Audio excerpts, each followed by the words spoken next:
Yeah. Okay. Well, nope. That's not it.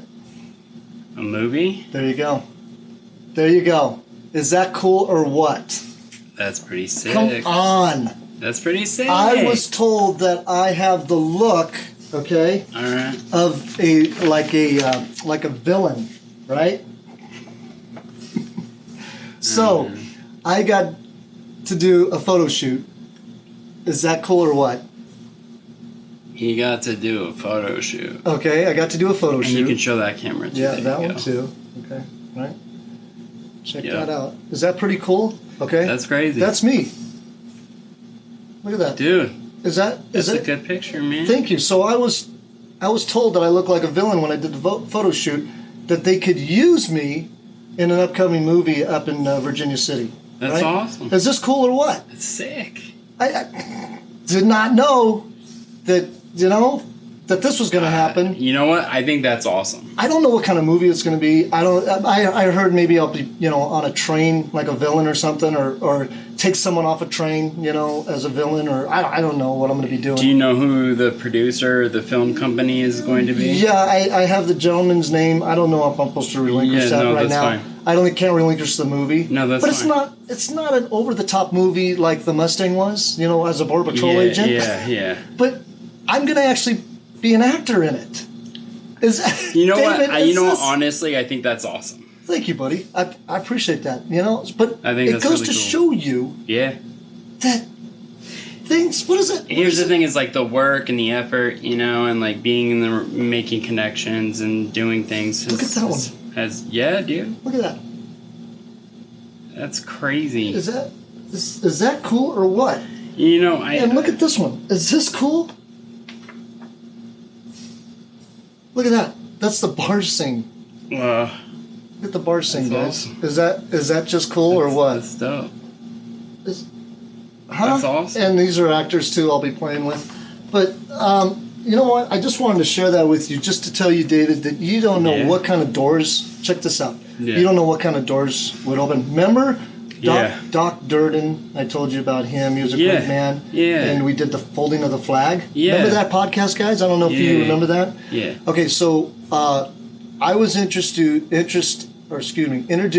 to a gentleman Okay. that was going to be taking over for Doc to do cowboy movies and stuff like that. Okay. Just low budget movies, I guess. Yeah. I mean, not something that's going to hit the theater, but you never know. Maybe they'll stream. I don't know. Maybe they're supposed to stream movies. People are doing that, right? Well, a lot of people are doing the streaming thing on different services. Yes, Hulu, I don't know. I don't know what's and going to happen. Disney and stuff like that. So yeah. So yeah, I was think that's introduced awesome. to somebody I think that's that great. told me that I had the look. And he said, take off the hat. Dude. Right? So I took off the hat, Yeah. David, and he said, put the hat back on. So I put the hat back on. He says, you got the look. Hey. So I want to do a photo shoot with you. Yeah. And so I have Yeah. to save up to buy a holster. Do you know how much a holster is? A real live 1880 gun holster, left side draw, Expensive. long draw. Expensive. They're about over $200. But it's going to be actually developed for me and my body. Wow. So I can do it. I think that's awesome. What the heck, buddy? I think that's great. Actually, you know what? That just proves that, like, What does that prove? That the effort that you put out there, and the effort that you put into your body, and the effort you put into yourself, and you caring about yourself, actually. And someone saw something in you. Yeah, Maybe, I mean that's. I don't know what's going to happen, but it's just an honor. It's an honor, a privilege, humbled and thankful, and thank God. Remember, guys, thank God we're here for you guys today to share whatever we're going to share today. Yeah. Thank you. God bless you. But isn't that just the coolest thing ever? I mean, it kind of goes into, like, the fact is like,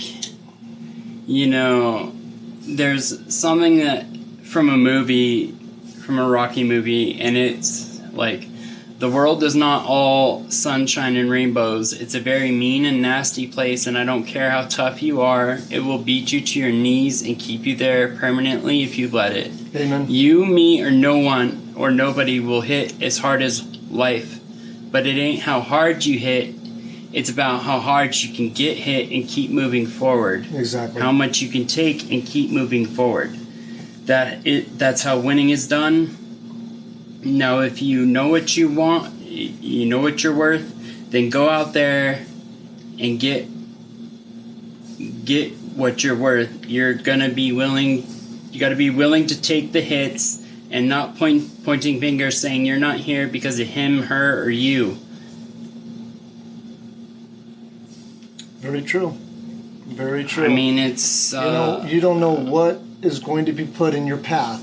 You know what I'm saying? Yeah. When you believe in yourself and you believe in what you are and who you are, you know what I'm saying? And you have God on your side. You have people like yourself with me, you know, every other week or whatever we're doing.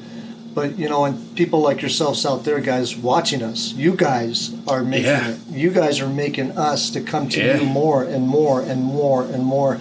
It's what makes me put in all the effort into my videos and into the podcast and into learning all these different things. And now that I have my room set up right now the way it is and the way the lighting is and the way our audio is now leveled where I want it to be, it's a learning process. I'm telling you, I work really hard. Yes, you do. Continuing to learn different things about this whole podcasting things. It takes. I mean, I don't know if I could do it, David. I really don't. I just want to just talk and just be with you. But here's the thing: is sometimes my lighting was off a little bit. Like on the very last one I uploaded, the lighting wasn't as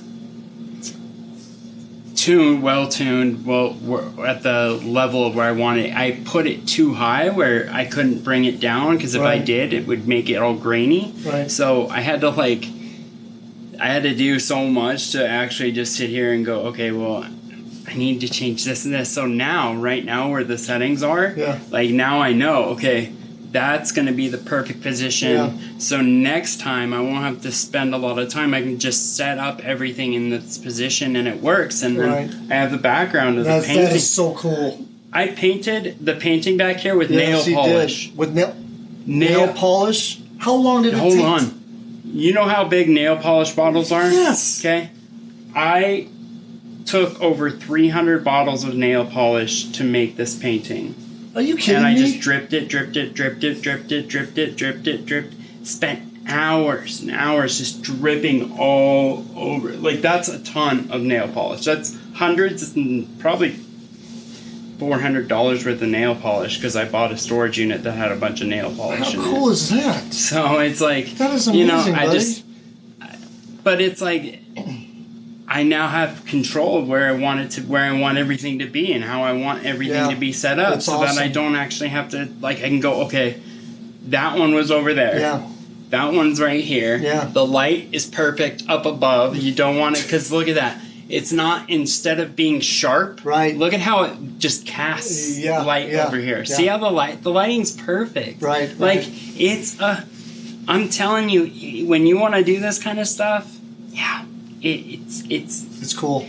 But it takes effort, and I really want to make this something with really good quality. Mm-hmm. So that's important, I guess, and I just enjoy this. Like, I actually thoroughly enjoy this. It's because it's like I can show everybody else my passion, and I can find out everybody else's passions and what drives their life, and then I'm getting more comments on our podcast. Oh, I know, it's insane. And it's like and I forgot to talk about this. Look at this. It's really nice. This guys, look at this. The beard. Man. So they want me to have a beard to see if I look more villainous or very, right? Yeah, I think you could pull it off. I don't know. It's like it's kind of gray. So I don't know, guys. What do you think? I think you could pull off being a villain. Like a villain, huh? I think you could. I hope that's how I'm casted. I really do. I think you could. But the point is, David. The point is that with Natural Bodies to Inspire. Yeah. Okay, just real quick. I just want to point this out, guys. Go ahead. I think this is very important. Yeah, of course. It is about getting healthy and fit. Okay, all right. But 90% of it is in your mind to go out and do something that you never could do, you never thought you could do, you never thought that you would have the opportunity. But by having the positiveness, the creativity, the dream. Okay, the dream is the biggest one. The goal is number 2, of course. But to develop this kind of body and Natural Bodies to Inspire, okay, healthy and fit, opens up so many doors. Do you understand that? Opens up so many doors. And I'm saying, I want to be able to open up so many doors for people out there through Natural Bodies to Inspire. Do you see what I'm saying? Yeah, and David, I have a story to tell you. I can't wait. I took my mountain bike up at Prison Hill, they call it. Yeah. I hiked all the way up to the top of the mountain with my mountain bike, and I went and I rode down it. I could have. There were snakes out there. Of course there was. There was all the danger. I was scared. I'm talking. I was like sitting there going like, I don't want to do that. And I was like halfway up the mountain, and I'm like, no, I'm climbing. Dude, it was like this. It was literally like this. Wow. All the way up, and I was like sliding, and I was with my oxygen, and I got up to the top of the mountain. That's crazy. And I just rode down the whole thing, dude. That's crazy, buddy. That's insane. And I do that all summer long. I go up to the Reno Bike Park, and I do that stuff all the. I enjoy it. It's like some kind of like talking about going out of your comfort zone. Yeah, it scares me every single time. And I do it anyways because for some reason you just had to do it. I just enjoy that feeling of like a little bit of fear. It's like you're because I realized fear is actually a motivator. Yes. Yeah. It's because when you're staring down a trail and you see all these big jumps and you go for it. Yeah. And you're on oxygen and you jump it and you clear it.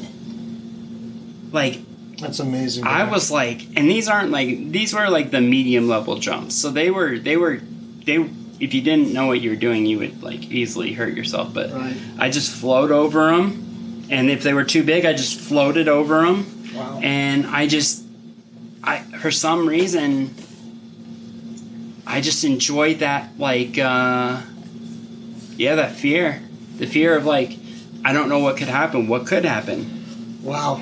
That's crazy. Absolutely crazy. And and this summer, I'm going to be taking my mountain bike up to Reno probably a couple times a week, and I'm going to just ride my mountain bike up there. Wow. And go on the trails, and it's just... That's amazing, buddy. Absolutely amazing. Summertime is like I enjoy it. That's awesome. I enjoy my life, and that's one thing I actually really enjoy is mountain biking. I have a really expensive mountain bike that my family basically gave me for almost nothing for like $100. That's awesome. And I got like a really nice medium end bike, and there's only 2 parts that I need to make upgrades, and then I can go on even bigger trails because I'll be able to stop better. So talk about coming out of comfort zone and facing your fear of what you just did. I mean, a lot of people, they don't even, try to do that. I mean, I don't know if I can do that, guys. I just don't know. I mean, it's so thrilling, man, to ride down the mountain and you're going fast. I was going to say, points, and you're going through trails that like huck in and out of things, and then you're going over and under and this and that. You know what my experience is. Boom, my experience is of going down a hill on a 10-speed when I was 12 years old. Oh yeah. Camping at Lake McClure. Yeah. You remember that? Don't you remember that? No. No, Kevin and Linda didn't tell you about the what? No. I flipped over a 10-speed.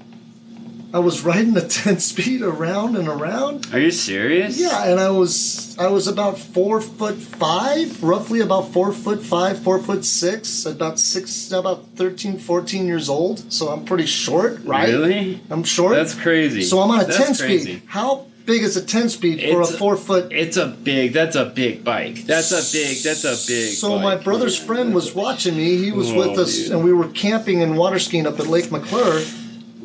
And I was riding around and I hit a rock. Mm-hmm. And when I hit a rock, my tires turned the other way. Oh. The problem was that was a hill. A hill like this, David. An asphalt hill, David. An asphalt hill. Yeah, no thank you. So guess what happened? No thank you. I got turned with my tire and started going down the hill. Now, when you're about 13, 14 years old, I mean, on a 10-speed, okay, it doesn't have the brakes, David. It's got the front brake and the rear brake. Yeah. David. Yeah. Hey, everybody. I'm left-handed. Oh. What? No. That's why I got to buy my holster. It's got to be a left-handed draw for my holster, right? When you hit the wrong brake, didn't you? What did I do, David? You hit the wrong brake, didn't you? I endoed. Oh. Is that what it's called? Endoed? Yeah. Okay, listen to this, you guys. This is crazy. This is crazy. And I was with my family, and I was with his grandpa and grandma, okay, and his aunt, okay. Yes. All right. Yes. And yes, he was. And of course, Uncle Kevin now. Yeah. But he wasn't there at the time. Oh. Okay. But Lake McClure is where we used to go water skiing with your grandma and grandpa every year, pretty much, or Lake San Antonio. Okay? Where is that at? Lake McClure is out in Merced, California. How far away from LA is that? About 9 hours. Okay. In Burbank, too. Okay. So that's where we would go water skiing, okay? I had a great child life. Lake McClure. Lake McClure, yeah. So anyways, let me finish. Yeah. So I am screaming, going down this hill, David.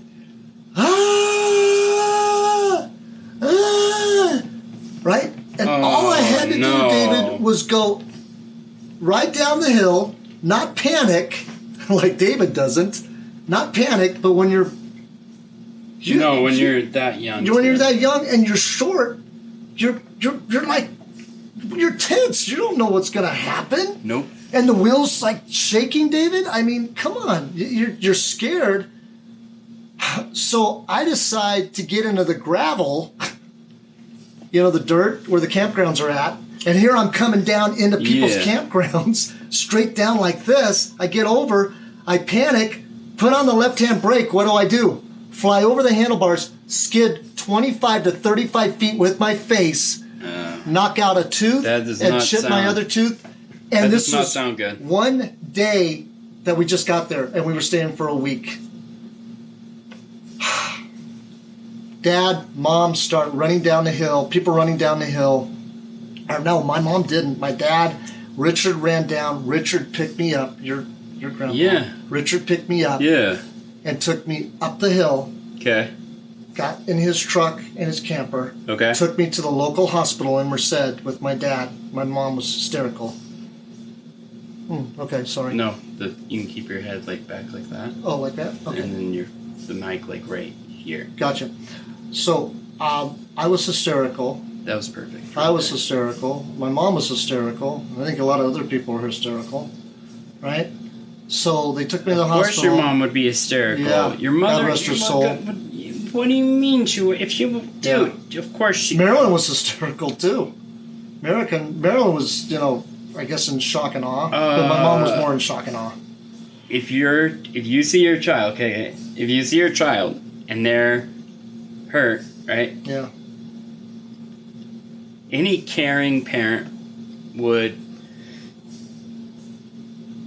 comfort that child, so correct? Let me go back. I don't think Marilyn Sprague was hysterical, but she was like, what happened to Rod, right? Marilyn, but your mom was? My mom was, yes. I'm talking about your mother. Yes, my mom. She was hysterical. Yes. Like hysterical, like. Yeah. What do you mean by? I know what hysterical means. You mean crying really hard? Yes. Yeah. Okay. Just you had to. Yeah. No. Marilyn, it's okay. Yeah. So they took me to the hospital. The park ranger. That's crazy. Found my tooth. That's so crazy. Found my tooth. Your tooth? Found my tooth that I lost. Okay. Found my tooth that I lost. Oh, my pizza. No. My face is like a pizza. Seriously, you know what a pizza looks like? Yes. And I've had I'll tell you a story after you're done telling one. Okay, so check this out. And it blends with yours. They rushed me to the hospital. It's crazy. The ranger went 85 miles an hour. 85 miles an hour to the hospital. Met us there after we were already there for 15 minutes. Gave the tooth to the doctor. Okay? And the doctor looked at the tooth and says, we can't put that back in. And you could have just put it right back in my mouth, threw it in the trash can. And I was in the hospital for about, 4 or 5 hours. You talk about ruining a camping trip.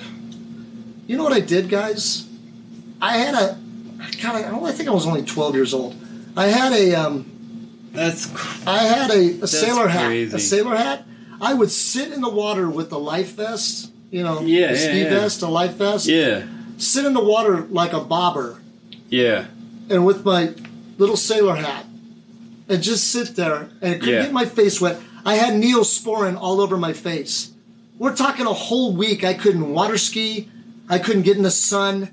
I had to sit in the water with my mom there to make sure that my face would not hit the sun. So I would be facing this way or this way.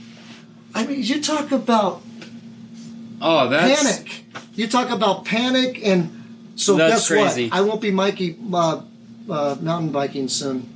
Because you know why? It's still in my mind. Well, here's isn't that crazy? I'll tell you something about fear and overcoming fear when I've been mountain biking. Yeah. Okay, I'll tell you something.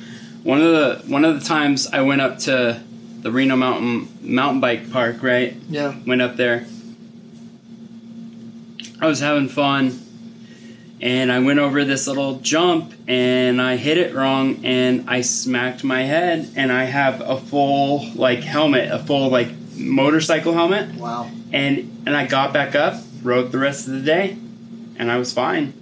I didn't let it bother me. When I was a kid, I would have let that bother me. Yeah. But since I had the pump, and since I'm able to do a little bit more, and I crashed, I got right back up, dude. Wow. And I rode, and I had my oxygen, picked up my oxygen, and just rode the rest of the day, man. That's amazing. And because it was like, I wasn't gonna let fear stop me.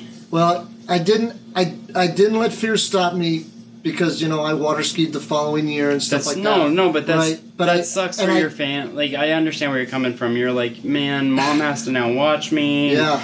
Man, now everybody, you're like. Yeah, and thank God for Richard and Marilyn, especially Richard for bringing me back up to the cancer. God rest his soul. And Marilyn Sprague and Richard Sprague. I didn't know much about Papa when he was. How was he when he was younger? Amazing. Can you tell me? Richard, of course. About my grandpa? There was another story. I'm going to share this with you. Okay, this is an awesome story, guys. Okay. My grandpa was an amazing man. All right. Here's. I'm going to show you. I'm going to share a short story. I'm going to share you a longer story. Okay. This is going to be cool. Yeah. Are you ready for this? Yeah. Okay. Of course, dude. So Marilyn and Richard were my mom and dad's best friends. Okay. Yes. All right. Even after my mom passed, and God bless them. That's why I love the Spragues and the Lamans. Okay. Yeah. And the thing is because you can't find friends for 40, 50 years. Now we don't keep contact. No, all the time. Okay, no. But we do know of each other because me and David are now doing this. So I know David is talking to Kevin and Linda and everybody, Brian and all. Okay, I love everybody. Yeah, and all of them, Great. Okay, and it's a blessing. It's crazy. It's a total blessing. You know that because now I can keep in touch with you through them. Isn't that crazy? And but we've known them for 50 years. Look at how they were friends for so long. Yes. Look at that. Look at how now we're starting this and doing this, and it's like the family connection is coming back. Yeah, exactly. In a way, because it's like we were so our families. I don't know. It seemed like it was so your mother treated me like a son. I was. Yeah. I know. She loved you dearly. She talked about you all the time. Isn't that crazy? She loved you. And Marilyn was the same way. It was like a second mom. But Richard, let's get back. You got to hear about Richard. Oh, I don't know when he was young. I don't know much about when he was young. So I don't know. Here I am, about 16 guys living in Southern California. It's 4th of July. Okay. Richard and Marilyn, Linda, Ronnie, Diane are at the house. Yeah. Me and my brother. Okay. Okay, we just had a barbecue. Okay. And our barbecues were fun. I bet they were. Come on. I bet they were a lot of fun. I bet they were a lot of fun, They would come down and have their boat and truck and camper, and we had our boat, truck, and camper. and we'd go water skiing. Okay, but anyways, this is 4th of July. Yeah. I don't know if we went water skiing or not. We probably did. So we came to the house, and we had a big barbecue, which was the best ever. And the Spragues were there. When the Spragues are there, it's time to party. Okay? My grandpa could party. Of course. Apparently. Of course. Because we were union electricians. They were all union electricians drinking Budweiser beer. Are we allowed to say that? Yes, of course we can. Okay. Of course we can. So anyways, here I am. And of course he drank that beer, dude. Of course he did. Well, he was drinking beer. Dang, that's so crazy. He drank that beer. When we were water skiing. When I came into life, he was Budweiser, guys, only. Dude, it's crazy. Union beer. That's it. Union beer. That's so crazy. Okay, thinking wait. about that now. No, but thinking about that. Okay, wait. Union stuff. This is good. You ready? No, yeah, ready. I decided to light off firecrackers. Okay. Right? Okay. And I was by the curb across the street by this house, and one of the guys, I can't remember his name, he was a cool dude. He decided he was a very athletic type of person. Now, I'm only like 4'5", 4'6", right? Okay. Remember? And okay. He decides to jump over me while I'm lighting a firecracker. I'm lighting a firecracker. What? Yes. My grandpa? No. Oh. The guy across the street. Okay. So we're having a barbecue out on the front lawn with our dogs. We have our shepherds, and we have the Great Dane. Remember? Yeah. What's his name? What was the Great Dane's name? I don't know, but I remember he had one. He talked about having a Great Dane. He had big dogs. He had a Great Dane. He had a Great Dane, and then he had Rick, which was the Labrador Retriever, the Golden Labrador Retriever. But what was the Great Dane? You got to ask Linda. Yeah. You got to ask Linda what. I will. Okay. Anyways, sure. I remember that. Okay, we had our shepherds, our German Shepherd, one shepherd. I think it was Rommel. Yes, it was Rommel. Okay, so the guy across the street, very athletic, jumps over me while I'm lighting firecrackers on his curb. Okay? Guess what he does? Knocks me with his foot. Okay? Knocks me with his foot on the side of my head. Now, I'm weighing about, 70 pounds at the time? 4'5" at 14, 13 years old. Remember, I was a small dude, guys. You saw my pictures. I can't wait to hear. Okay, knocks me into the street. Okay. The asphalt street. Okay. I tumble. Okay. Right? I tumble. And I got road rash now all on my arms because I'm wearing a short sleeve shirt. I got a mark here on my face. I'm marked up. Richard sees me laying, screaming. Goes over and picks me up. Richard again picks me up, carries me into the house, and I have my mom, tend to my wounds. That's how Richard was. Always watching. But now I'm going to go into a great story. Are you ready? Yeah. This is the greatest story ever. I tell this story to this day. Yeah. Are you ready? Yeah. Okay. Yeah, I'm ready for it. God bless Richard and Marilyn. That's right. My dad and Marilyn. Yes. Okay? My mom. Yes. Marilyn. We're water skiing. Okay? Now, this is what my story my dad and Richard was telling me a long time ago. Don't even know if you know this story. We're on day camp.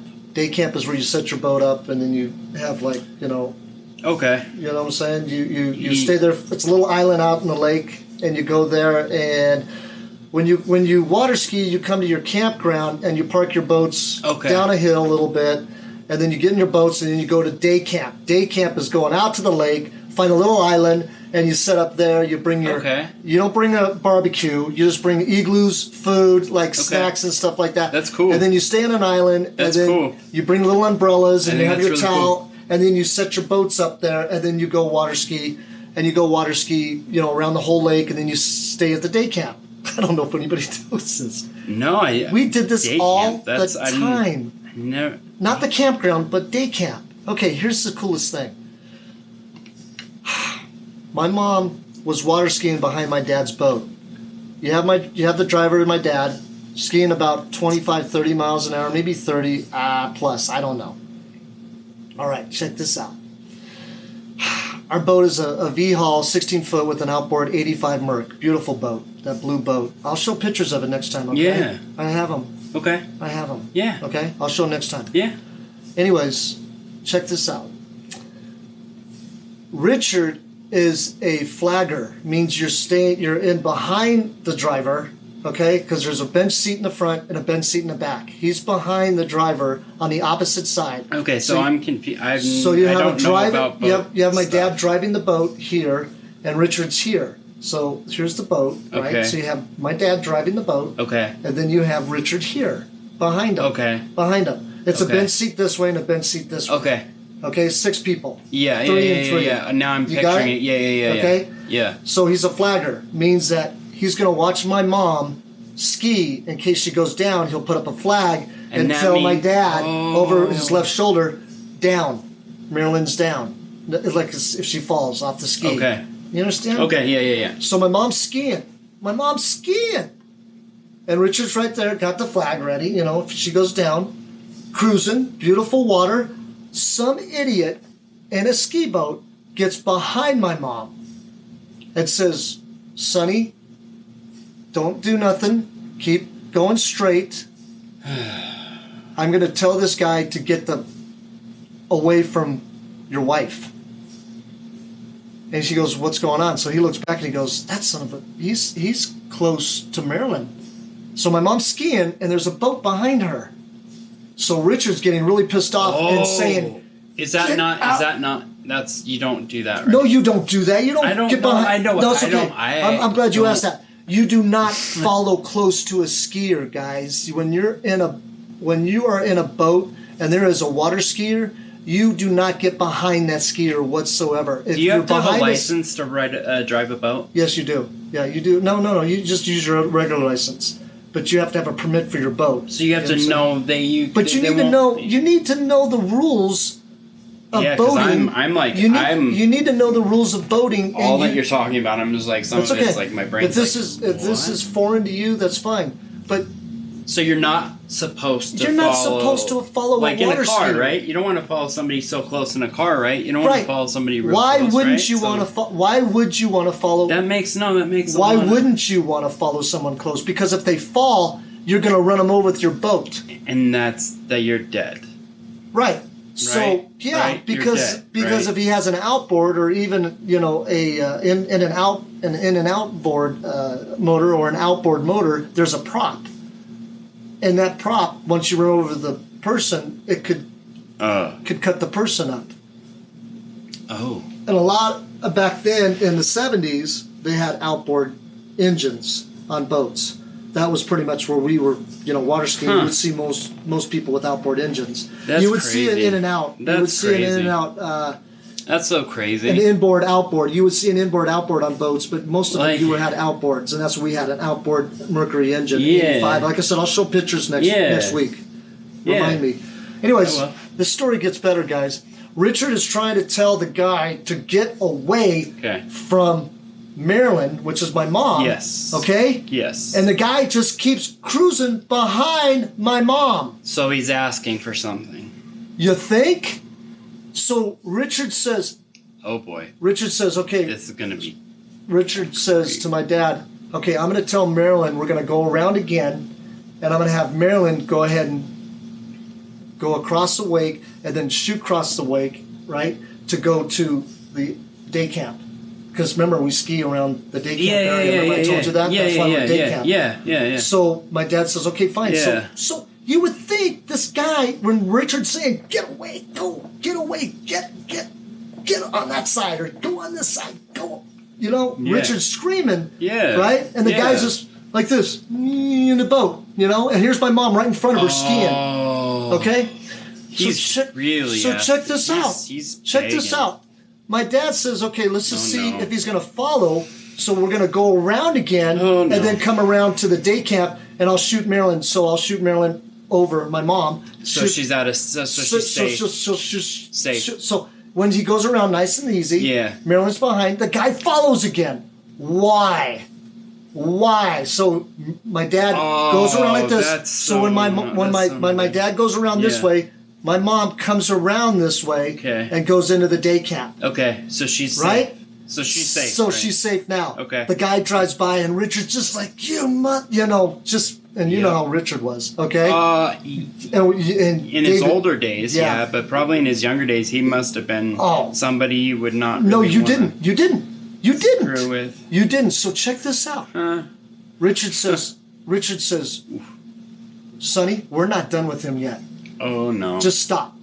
I'm going to pull the rope in. So he pulls the rope in. My dad freaking guns the boat, right? And this is a pretty fast boat. It's about 40 miles, not as fast as Richard's. Richard's about 50, 55. Anyways, gets up to the side of the guy. And Richard's going, you son of a... And the guy's got his fast boat, but my dad's keeping right up with him because it's as fast as his. Yeah. Richard jumps from our boat into his boat, gets the guy. Now I'm going to show you what he did. No way. I don't know if you can see me. I don't think anybody can see me. No. So check this out. Jumps in the boat, okay? Jumps in the boat. The guy startles, right? Now he's looking at Richard like this. Richard grabs him, and he's like this, and goes, if you ever do that again, you son of a... If you ever do that again, you son of a... Like this. Uh-huh. And he's about to hit him. Yeah. I will... Yeah, we'll just leave it there. Yeah. That's what Richard did. He wanted to protect. He was a man's man, right? Of course. He was. Is that cool? He was a classic, the values that he had. Oh yeah. Because I don't know. I only know him from a certain point of view. But to and do a certain that, timeline. But to do that for friends, that's intense, guys. It's because the family was connected for a long time. What a blessing to have that kind of relationship. My grandpa apparently was a very caring, loving man. He loved our family like you wouldn't believe. Like you wouldn't. And Marilyn too. And Kevin and Linda, all of them. Kevin was my brother's best friend. And I'd known Kevin since he was 16, 17 playing football at Alamany High School. And he would come over. Yeah, he would come over and play football with us in the front yard. He would play tackle football. And you have probably a lot of stories. Yeah, and I went to Kevin's house. Kevin and Linda would take me out. And you know what? I'll share next time the scary movie that they took me out that I still have. Yeah. That I still get a little bit of... Yeah. You know? Yeah. I'll tell you about that scary movie sometime. But anyways, Kevin and Linda, oh my gosh, I used to hang around with them all the time. That was the coolest thing to do, was to hang around with Kevin and Linda. Go out with them to movies, go out with them. You know a lot about... You have a lot of stories and a lot of things that we'll have to share down the road a little bit by little bit by little bit to everybody. And yeah. My family, that's the thing, amazing. Is like they were like such a influence, a good influence on me. The one person in my life that like really made a big impact on my life and told me I can make my own legacy was Papa. Yep. Papa sat me down some nights and he would say, David, if you want something, go get it, build it. Yep. Build it. And I believe that. And I want to build my own legacy, and that's what I'm doing here. I mean, look at how the lighting is perfect. It's so cool. It's like all the colors are popped, everything's coming off right. Like I have all my cameras are all now synced. I got my audio over here. Cool. I'm like really getting into the flow of things, and you're amazing. I mean, I'm a person that wanted to learn. Yeah. And I'm a person that wanted to build something for myself, and that started with my grandpa. My grandpa was a big influence. That guy built something for himself, and I'm proud of him. Oh, he had a great family. He has a great family. He still does. I'm proud of that man, and that's one man I look up to. Yeah, I know. And you know what? It's funny how you go through life, but I had such a great childhood, and be able to be with the Spragues and water ski for like 20 years or so. Man, so much about my family that I don't know, and it's I was water skiing when I was in my mom's stomach. So we were water skiing with them when I was in my mom's stomach. You have at 3 years, 5. Wait, hold on. Oh man. 8 years old, Richard would have me at the day camp. Check this out. He would hand me the water. Listen to this. I would be out on the water with 2 skis, learning how to water ski. So what would Richard do? He would give me the rope, okay? And he would be on the beach, okay? I'm dead serious, David. No. Listen to this. No, I am. He would give me the rope. I would be sitting in the water. Remember, I'm only weighing about 60 pounds, so Richard's a strong man, right? Mm-hmm. He would tense the rope up and then run on the beach to get me up on planes. Oh, that's awesome. So he was pulling me. Awesome. So I'm skiing in the water, and Richard's running with me, with pulling me on my skis. Awesome. No, that's awesome. That's how he taught me how to ski as well as with my dad. Dang, he did that? Yes, he grabbed the rope and ran on the beach. Richard did that. Ran on the beach. Come on, I never saw that. I never got to see any of that. So this is why I'm so happy to have you actually Well, thank you. Tell me. But see how important people come in your life, and what kind of influence Richard has on you and what Richard had on me. I just always saw him because he was from. Here's the thing, I needed it. I needed to be brought fully up. Because when I moved up here, when I was 21, I still acted like a child. I needed to be taught certain lessons, and they taught me certain lessons in a very short time. Yeah. And sat there and was like, these are what things that you're going to learn. These are things that you're going to focus on. And I was like, okay. And so these are stories I'll never forget. I will never forget. Hearing all these things. I only saw him from a very disciplined, because he had to discipline me. I had to learn. Okay, I had to learn. I had to see that side of him. I never got to see. I got to see a couple of times where he was very warm and very open and very caring. I needed to be. He was reclusive. Reclusive, but you didn't mess with Richard. But when he cared about you, if anybody messed with you, he brought a golf club to my work one time because somebody was picking on me. I believe it. And he was like, "I'm tired of hearing about this." And Brian even showed up too. Yeah, I believe it. The family showed up. I believe it. Anybody messes with me. Brian's big. Anybody messes with me because of my medical conditions and stuff. My family is so. They're protective 1,000%. Yeah. And Papa showed his care in different ways. I just didn't get to see him from when he was younger, seeing from your point of view, seeing that he the Allens and the Spriggs. It was always the Allens and the Spriggs, and there was the Moody's and the Moody's and the Vukanoviches. Okay, I could go into that too. That just drives me. That makes me realize he had. Obviously, I saw him from a different point of view. Correct? I saw him from a different point of view, didn't I? As a grandpa, yeah.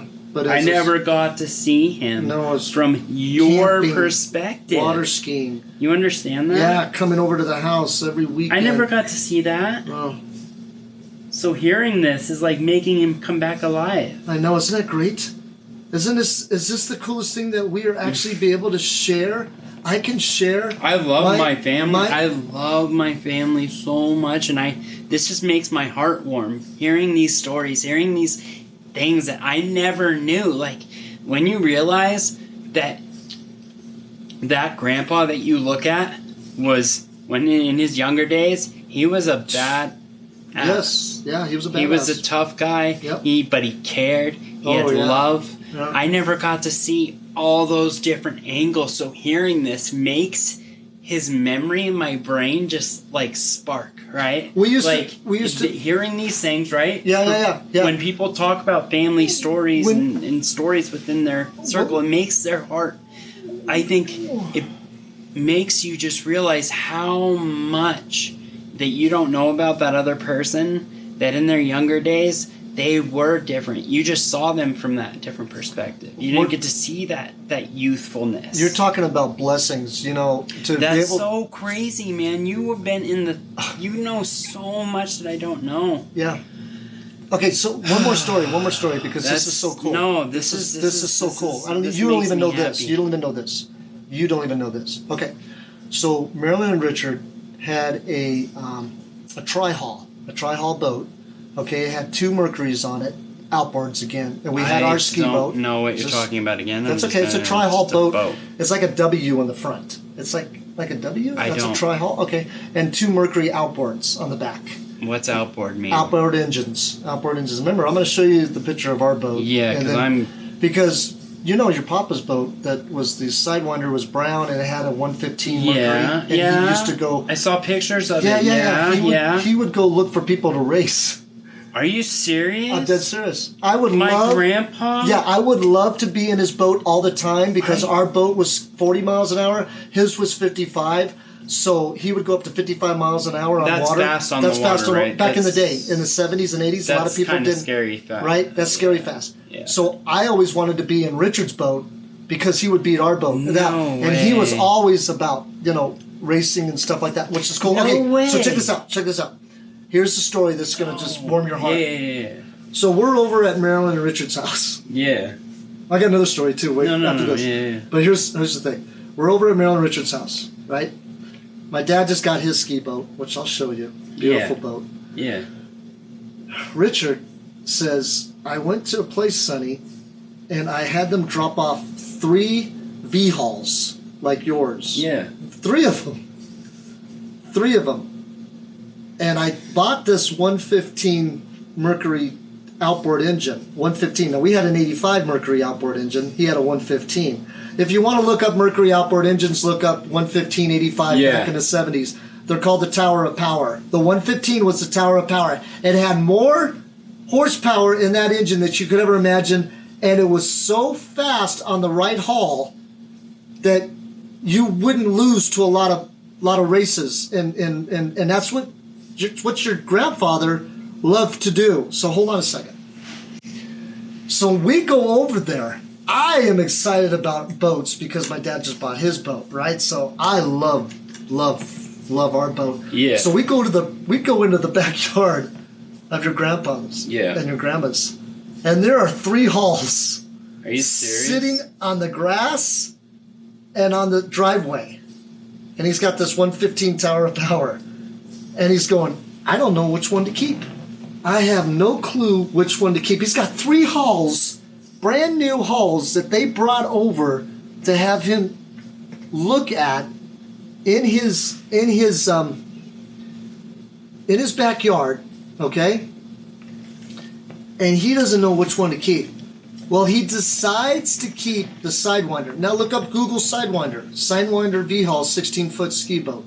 Okay? 16 foot? Yeah, 16-foot ski boat. That's not very big. I know, but back then it was, back in the day. Right? 16, that's not big. Yeah, I know. But anyways, that thing must have flew on the water. He decided to keep. That's actually scary.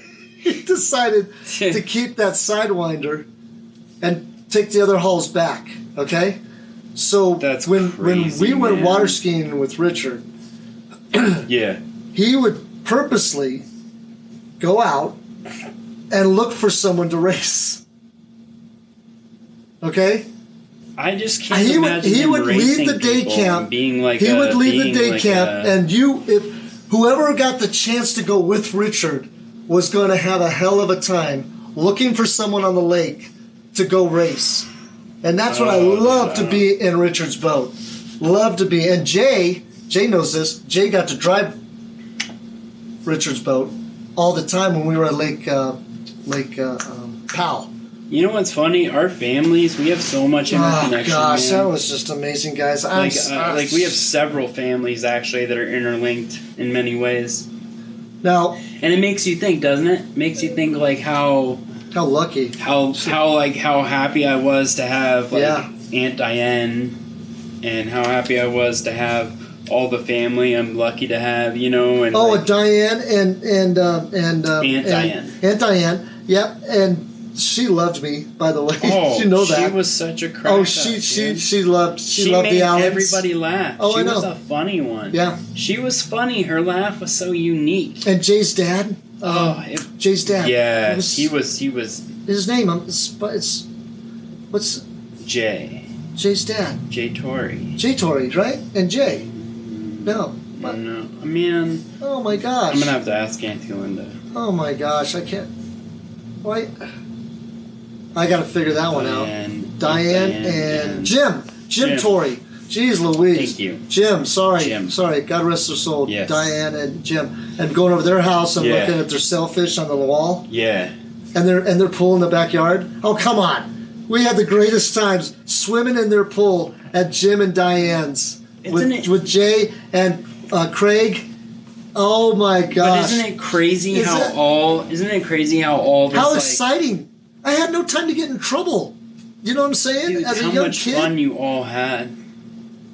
So it was great when Jay would be able to go water skiing with us, and he remembers Lake McClure, and with the Vakanoviches and the Moody's. Okay, the Moody's, the Vakanoviches, yep, Sam and Barbara. Vakanovich? Yes, Diane, Michael, and I can't remember the younger one. Remind me of the Vakanovich. I don't mess with you, huh? All the people that they were electricians with. Is that crazy? And the Moody's was my mom and dad's. Was real close to people in the union, wasn't he? The Moody's was my my dad's best man, but Richard became even closer than Dick Moody. That's crazy. Dick and Paula, Dana and Donna. That's so crazy. Oh, what? Remember? Donna, Dana, Dick and Paula. And the Spraggs, the Moody's, Vakanoviches, and Allens. That's crazy. How great is that to water ski for years and years and years and years and years and years and years? I mean, what a blessing. So what a blessing in life. I think. Wow. I think that's a big part of, like, for me is success, right? Like having my family in my life and having certain things that I'm now doing in my life. I've come to a point in my life where I have defined what success is for me. Like, my success and my level of success is dependent on what I define as that point of success. Amen. So I to me, when you look around and everything I have and everything I'm like slowly building, it's taken years of investment to buy everything I have, and it's taken years of time. But you know what? Now I'm getting to a point where I'm actually proud of what I'm putting out there. Like, I'm really getting to a flow point where I'm understanding color and what it does to the image, and just constantly learning all these things. Very cool. And it makes me happy, and it makes me proud to put this out there, because I'm like, awesome. Some people, guess what? You will have some people that will like your content. I hope so. And guess what? You will have people that think you're stupid. Well, thank you for allowing me to share this, because I thought it was cool. I'm just saying, like, I'm telling you, we're going to have people that will say stupid things, and I'm not going to block comments. I'm not going to delete comments. No, I don't care. You know what you do? What? You just ignore it and move on. Yeah. Somebody else will comment.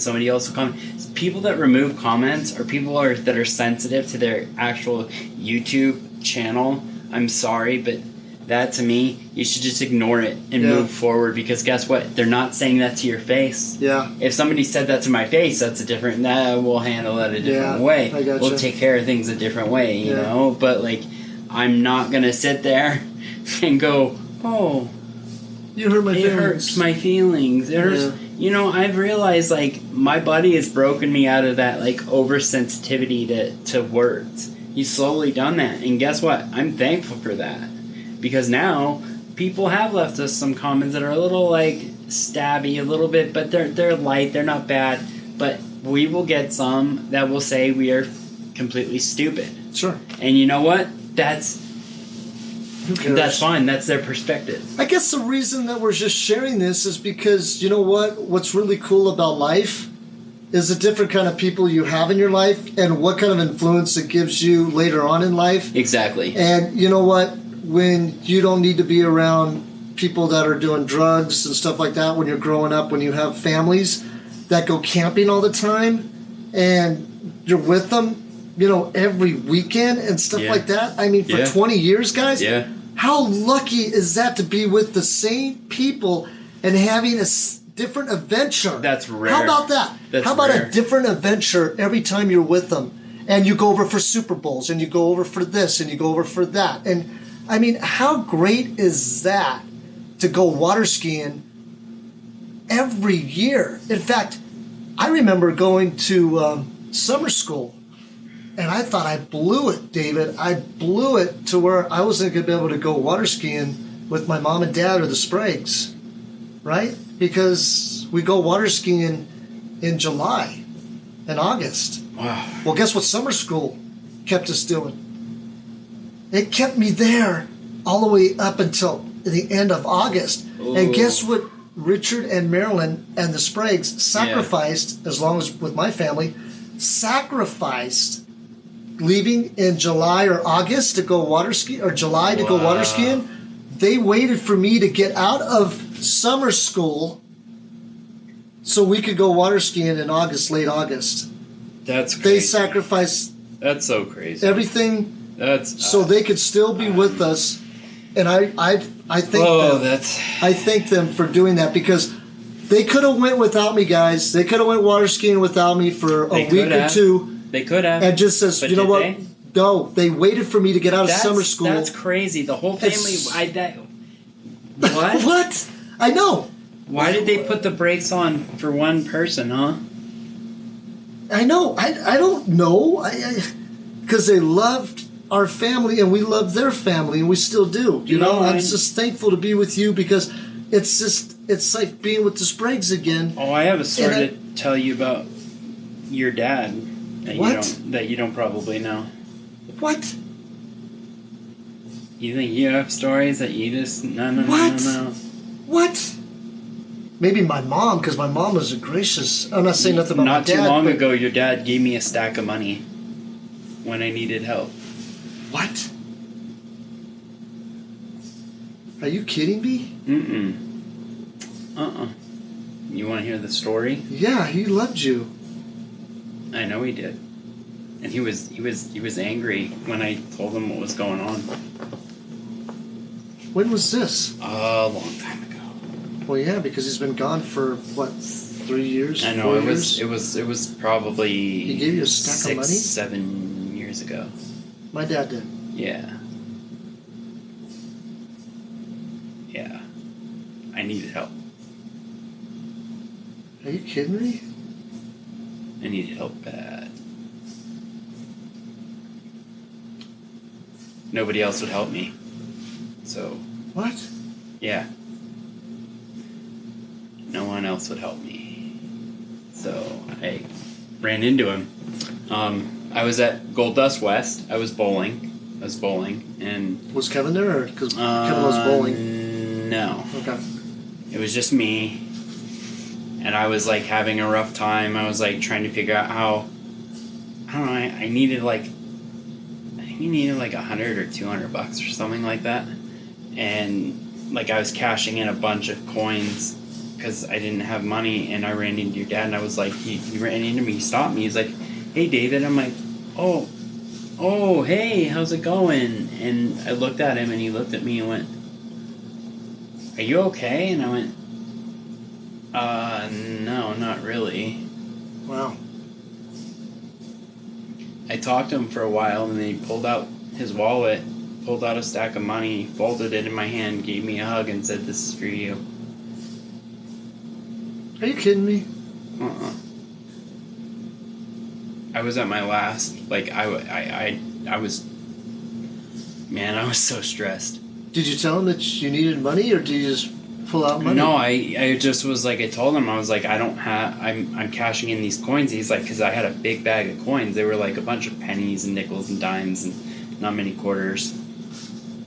And like, I was like, I'm cashing this in because I need to get some gas and some food and some other things, and I'm just like, you know, I have this like frazzled look on my face. Yeah. And he graciously, I didn't even ask him, he graciously pulled out his wallet, folded some money, like I think it was like $200-300,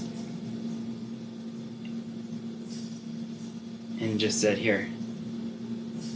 Are you kidding me? I can't believe this. And gave me a huge hug and said, just, you know, yeah. I never knew this. Wow. Yeah, I never shared it with anybody. No. That's incredible, David. That's... You can keep talking. That's incredible. I mean, for my dad to do that, that's, wow. That's pretty incredible. I guess when David needed it the most, my dad was there to help him. That's interesting. Never knew that story. Thanks for sharing, buddy. Yeah, Are we doing okay? Yeah. I'm just surprised that you didn't ever hear that before. Never. I never knew that about him. But I guess he had something, that something about you that he felt he needed to help you, which is awesome. You know what I'm saying? Just out of the blue, dude. It was like this point of where it was like. But my mom and dad loved you. I mean, I know they did, but it was weird for him to he was like, I know you're stressed and stuff, and I have plenty of money. This isn't even anything to me. That's just like my dad to do something for somebody like that. So, you know how crazy that is? I ran into him at that point. It's a caring man of my life where I needed help, and somehow he was right there, sitting there, and I walked past him, and he stopped me, and that, at that point, I was just I was in a frazzled state, so he just, I didn't even ask him. He pulled out his wallet, handed me some money, a stack of money, and just that's crazy. That's wow. Said here, go spend it on whatever you need. And he knew that you wouldn't spend it on anything dumb. No. Of course not. Of course not. It just kind of caught me off guard, to be honest with you, because I was like, I haven't seen him in years, right? Years and years, and he just And he was there at Gold Dust West. Yep. Was he with anybody? Yeah, I think he was with his girlfriend, Nita. And he looked at me and was like, I have plenty of money, and I know you're stressed.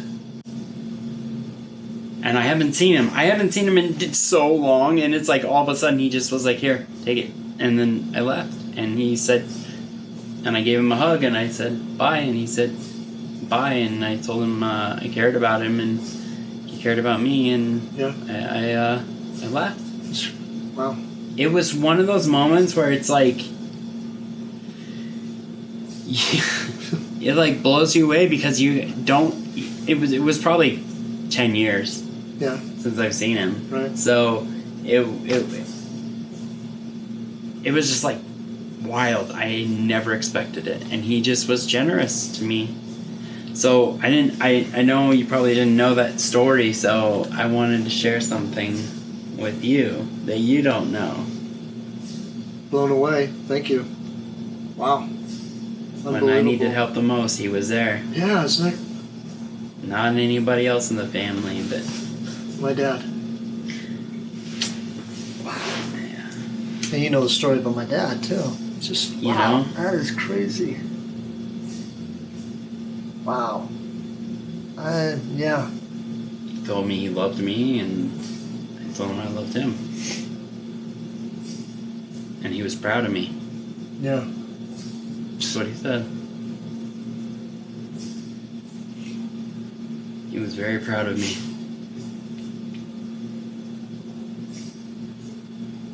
And what I was doing with my life. Yeah.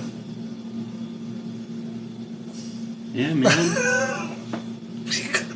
Boy, you caught me off guard on that one. I don't even know what to say. I mean,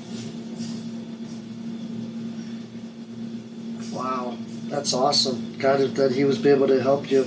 You know what I'm saying? And now my relationship with everybody in the family is a lot better. But at that point in my life, I didn't have the pump. I was in major pain. I was dealing with a lot of stuff in my brain. What did that do for you? Can you explain that? Because if you're at your lowest of the low, okay, and with your underlying conditions and what was going on, okay, and this is not anything you expected at all, okay, and this is something that's way out in not left field. Let's just say there's no field. I mean, this would be the last person you would think seriously, that would show up in this place you're at and be willing to just out of the blue with a heart,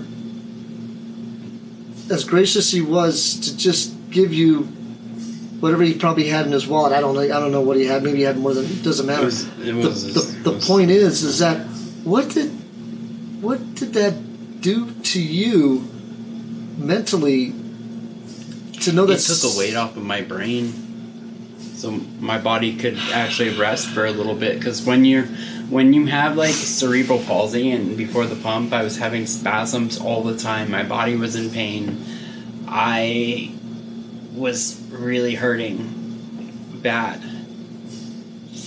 and I was in a dark place, and I was like hating life. My body just hurt all the time.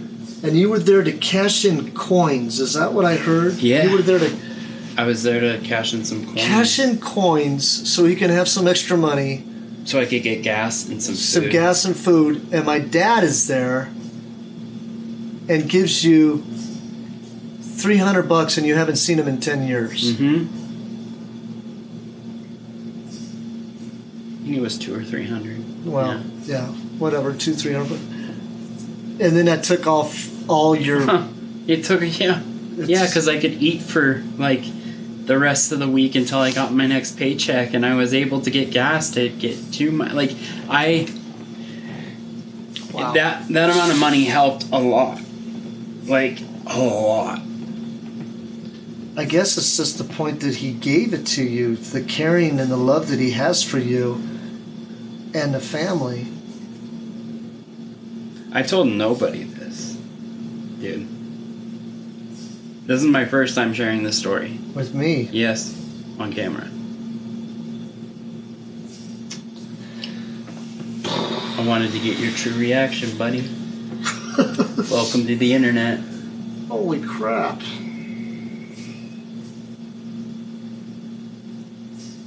Welcome to the internet. I just did that to, like, blow your mind. Yeah. To realize he really was, he was super proud of me. He was super proud of me. He was, like, just, we talked for probably, like, half hour. I just stood there while he was playing the machine, and I talked to him, and he talked to me. Do you think this was about 10 years ago? So my mom passed in 2005. Hold on. And he passed around 4 or 5 years ago. Yeah, it was about a decade. He was right there at the time where I was like, I was really at a struggle point. You think? I was at a big struggle point in my brain. I was hurting so bad. I didn't have enough money because my job didn't pay me enough. I was always stressed. That's what led to my heart attack, because every job that I was at told me I wasn't good enough and I wouldn't move fast enough. Why I'm so blown away, David, is that I never thought my dad had this in him to actually care this much for a person. Do you see what I'm saying? I mean, I know nothing against my dad, guys. I love my dad. God rest his soul. That's why I'm sharing. That's why I'm sharing this right now on camera. Because something overcame him. This is a true reaction, guys. This is real. This is 100% real reaction. Something overcame my dad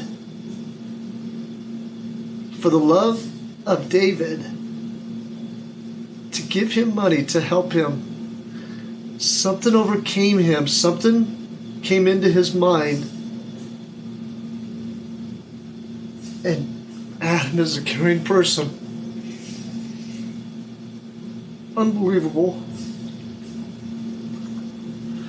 I just never... I'm blown away. I'm totally blown away by this. I'm totally blown away. I can't... David was at the lowest of his life, and my dad was there to help him out, and I never saw that side of him. Ever. Ever. Ever. Ever. Ever. Right? And I'm just saying, I love my dad, but, it was so hard growing up and having your brother, be on top of everything, and you're pretty much not. I thought you would like to hear that story. Oh my gosh. I can't believe I'm crying. It's okay. Oh man. Do you have a Kleenex or something? Yeah, right here. Sorry guys. You know, this is good. This is crazy. No, you're good. Because you're good. Like I said, I was like the black sheep in the family, guys. I was totally the black sheep in the family. No, but he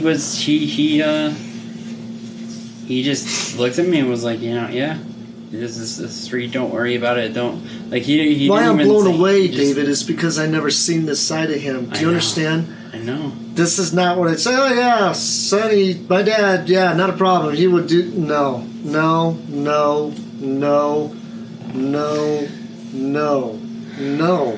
No way.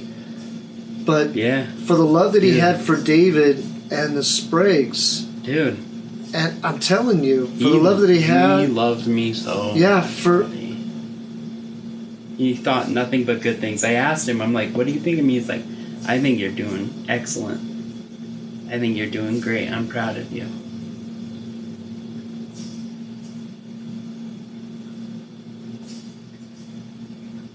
I told him I'm on my own, living on my own. He's like, I'm proud of you. That's amazing. Yeah, I got my driver's license. I got my own car. He's like, I'm proud of you. I'm blown away, guys. I'm just totally blown away. And like I said, I just haven't seen this. He really thought so. He told me so much. He's like, I think so much of you. I always have. He just like kept on pouring out the love, dude. It was like at a time in my life where I was like, I kind of really needed it.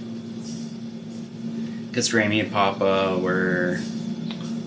Of all people, David, seriously, you know how much my mom loved you? Yeah, of course. But my dad would not, you know, when he see you, he'd say, oh, hi, David, love you, baby. No.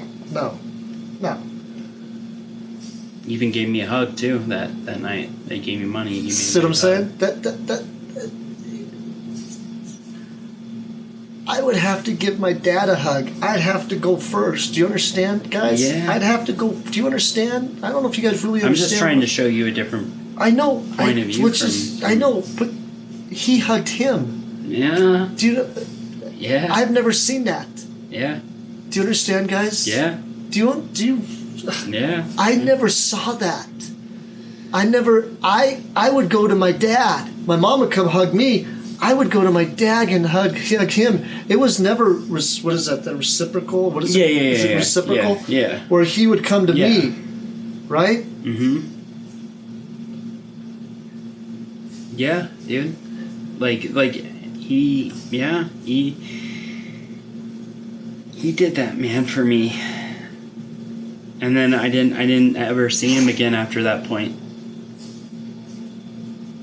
But I knew he loved me and he was proud of me, and that stood in my brain. That point in my head stays in my brain. Do you think... No, go ahead. Do you think that because of what he did at that time... Mm-hmm. I think it was a lifeline. Like God, in a way. Well, yeah, that's okay. Of course it was. That's why I said something came into his mind. Do you understand? I know. To make him do that. Because that's what I'm saying. This is not normal, guys. This is God intervention in his head, in his mind, in his body to do what he did. To hug David was an intervention. I needed that. Okay, just hear me out though.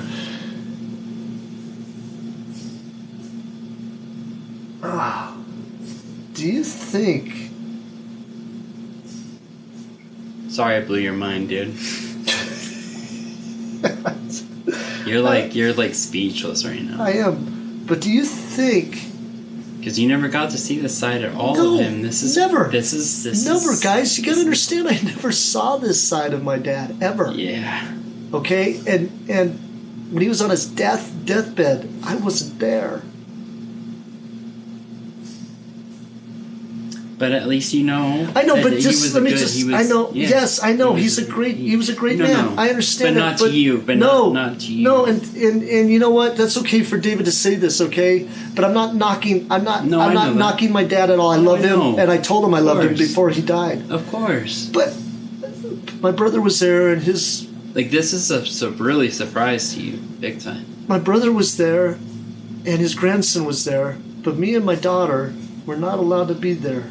And we live in a small area. I don't know if anybody knows where we live, but it doesn't matter. He was right around the corner.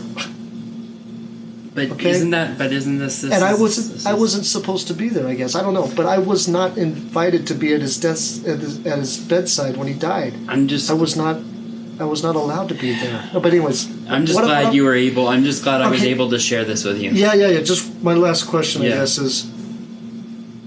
And I gotta go to the restroom. No, you're good. Do you think for what he did, okay, which is not the side of him that you would ever imagine? Nope. Okay? Maybe my mom, of course. Yes. In a heartbeat. I'm just saying. In a heartbeat. She would pull out all the money she had to get you. She would. Because my mom loved you. Oh, she was sweet. Do you think this took you to another perspective in life to say, wow, not until I got the pump. Not until you got the pump? And now I'm looking back at all the memories and all the things I've learned and all the things people have done for me, and I can see it from a different perspective. I can pull up my memories in my brain. So what positive thing did you get out of this when my dad did that for you? I guess that's what I'm going to ask. To realize people cared about me. Wow. Out of the blue, right? Yeah. Shoot. Yeah. Yeah. Because you didn't expect that at all. Or did you? No. Of course not. Something like that. No.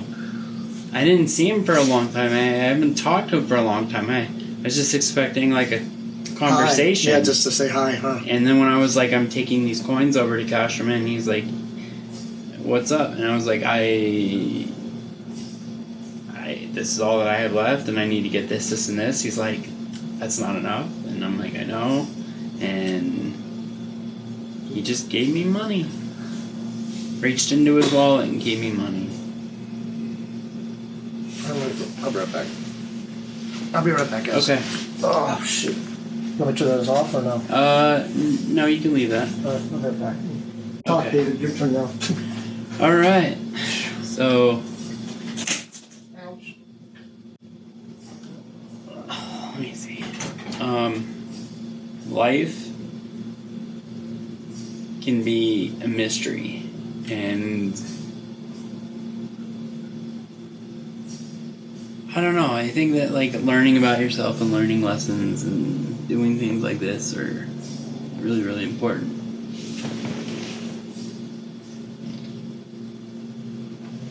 Really important. So I don't know. I think life is... I don't know what to say right now. I'm probably going to cut all this out, but... yeah, this is crazy. Let's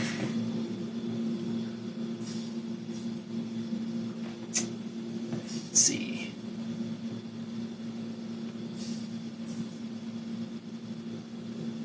I think there's a lot of lessons we can learn. Like... I don't know what to say right now.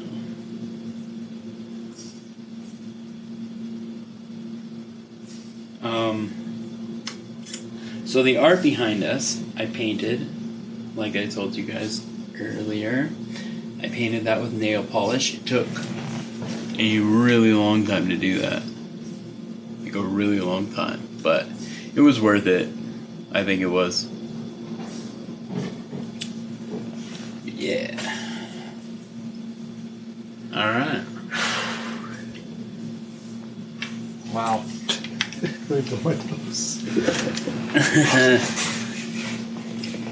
I think I'm glad I shared that with you. I hope that gives your heart a little bit of like energy and positiveness. Yeah, it sure did, buddy. Unbelievable. Sorry, caught you off guard. No, that's okay. You know what? I needed to hear that. I just needed to hear that, I guess. You know? I mean, I'm just... Oh, my gosh. Yeah? I'm just... Yeah.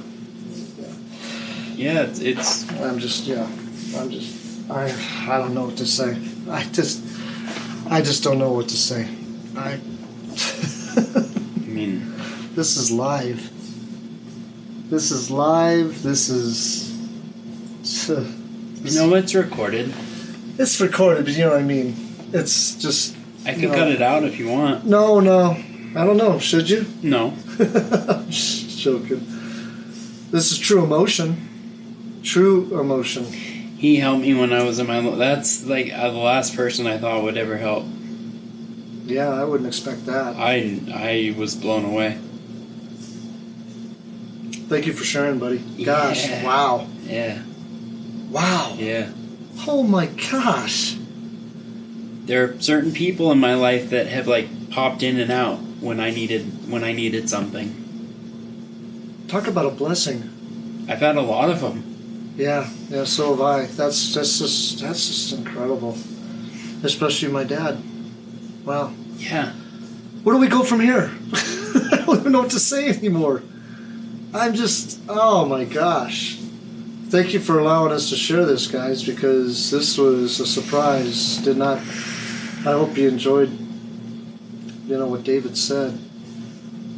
I was like blown away. I'm just totally still blown away. Well, these things, let me tell you. Okay, so. Crazy. These are things that help you later in life. These are lessons. These are things that can help, like, your heart heal, and you can start moving forward with things and realize like that positive emotion can stay there if you just realize how lucky we all are. So, blessings. I'll give you an example. Count your blessings. If someone prays for patience, you think God gives them patience? Nope. Or the opportunity to have patience? Exactly. Like, patience is so important, and realizing like when you want something or when you pray for something, like this podcast, you have to keep at it. Don't pay attention to numbers so much. Don't pay attention to all that. Pay attention to the information that you're getting across the screen, because that matters. Giving information to people and being like honest and being upfront and being like yourself. That's what matters. Can I say something? Yeah. Bringing up, you know what? This is my opinion again. Okay. I hope a lot of people out there believe what I'm about to say. Whether you believe, in a higher power or you don't, and I know a lot of people, I believe in Jesus. That's why Natural Body's to inspire. But we never push. I never push a message. No. I never push anything. But I believe in power of prayer. I do believe in power of prayer because He listens. I'm telling you, He listens. I have had so many prayers that I have gone to Him. Okay, gone to God. Jeez, if I could talk right, I'm still like blown away. I've had so many prayers that I've talked to God about, and whether He's answered them or not, I know that He's heard my prayers. Now, the way that a prayer to me comes into, fruition means, it comes together, is maybe not what you assume. Keep like talking. You just said. So when I pray, He answers the prayer, but maybe not in a way that you would expect. Does that make sense? Okay? So, but always pray. Always believe that prayer is very important in your life. And I'm telling you, He's answered a lot of prayers. Not necessarily quickly, not necessarily the ones that I pray for in that manner, and not particularly answered the prayer that I thought He would do. But I'm telling you, I've prayed so many times to him, and all of a sudden, the prayers that I prayed were answered. And like I said, not the way that I expected, but they were actually answered. So that is the craziest thing, is when you pray. And I believe in power of prayer, because you know what? Natural Bodies to Inspire would not be here without the power of prayer. My body that I've developed, my mindset, my positive attitude, my, everything that I'm doing in life, you know what? I wouldn't be here without the power of prayer. And I'm going to share something, David. Guess what, buddy? Sure, dude. The company I work for, Premium Wireless, yes. right? I was just told, this is so cool, that out of 900 wireless representatives, yes, 800 to 900 of them, I was number 6 and number 7 in the region. That's out of 900 people. Wow. I don't know about you. No, I think that's pretty cool. That's insane. So, and that's because of my positive attitude, that I can help people, sell them wireless phones. And that's crazy, isn't it? That I can actually be in that category of people. I think that's crazy. So out of 900 people, yeah, I'm number 6, number 7th in the region with the most phones sold in a month. That's wild. Wireless phones, cell phones, guys. That's wild. So, yeah, I'm really proud of that. Do you think your attitude plays a lot into the fact that it's my attitude. Yep, it's my attitude. It's my positivity that on a daily basis. When I go to work, I already know that I'm going to sell phones, and I could be there from, let's say, 10 to 3, 4 o'clock. I'll go have my lunch, and I won't stress, because I know between 4 and 7 that I'll probably get out 2 or 3 phones, and that's my goal, is to sell 2 or 3 phones a day, right, for 5 days. Okay. Now, what's so cool about this is that I don't work on commission, so I never stress myself to get out you think there that helps? to sell phones. Yeah, I think that helps a lot. No, I think when you're not on commission, you're not forcing yourself. You're not forcing yourself to talk people into buying a cell phone. You're just nonchalant. You're just casual. Just hey, how you doing? Are you looking for a phone? And you just get in a conversation with people. And that's what I love to do, is just get in a conversation with people and then meet them where they're at. And I learned this, David, and I think we should talk about this another time, is social styles. Those are different from personalities, my friend. And I'm just going to share with you real quick on how you can relate to people. And try this at home, guys. Try this with your family, your friends, and your coworkers. You guys can relate to people better by learning their social style instead of their personality. Okay, and I'll tell you what their social style is real quick. And David's going to be blown away by learning this too, because I learned this a long time ago, and it's helped me out tremendously to be successful at what I do in selling cell phones and being number 6 or number 7th in the nation out of 800-900 representatives, which is pretty darn cool, just where I live. So, anyways, we're going to go into social styles real quick. So, social styles, like I said, is different from personalities. Social styles is actually to learn more about a person on how they react and how they counter-react with other people. So, when you learn their social style, you can mirror their social style. Therefore, you can be more relatable. Does that make sense? Mm-hmm. You can mirror their social style, okay? Because you can do the social style that they're doing, and that way you can be more relatable to the person. Now I'll give you an example. In social styles, you have 4 different social styles of people. Now, understand, people can be more than just one social style. All right? Mm-hmm. Not one person is just one social style. Does that make sense? Mm-hmm. Okay. So, one social style, okay, and you probably know about who these people are drivers. Drivers are people that want to get to the bottom line. Okay? Understand that. They want to get to the bottom line. You cannot dilly-dally with them on giving them a bunch of information. Whatever you want to do, you need to get to the bottom line with drivers. If you don't get to the bottom line with drivers, they will lose interest in you on your conversation. Okay? So explain what a driver would be with a phone. Okay, so driver would be, so if I was talking to a person, I say, "Hi, how you doing? And are you looking for a phone?" "Yeah, I kind of am. I'm just, I just don't know which phone I want." "Oh, what kind of phone do you have now?" "I have such and such phone." "Oh, okay. Well, do you like that phone?" "Yeah, I kind of like it, but this is the kind of phone I'm looking for. I'm looking for something with better camera, better battery, a wireless phone. I'm looking for something that is going to be a little bit faster with the processor." That's the kind of driver. And I'm looking for a good price. Okay, so that's kind of a driver. There's a red light blinking. I don't know if that means anything.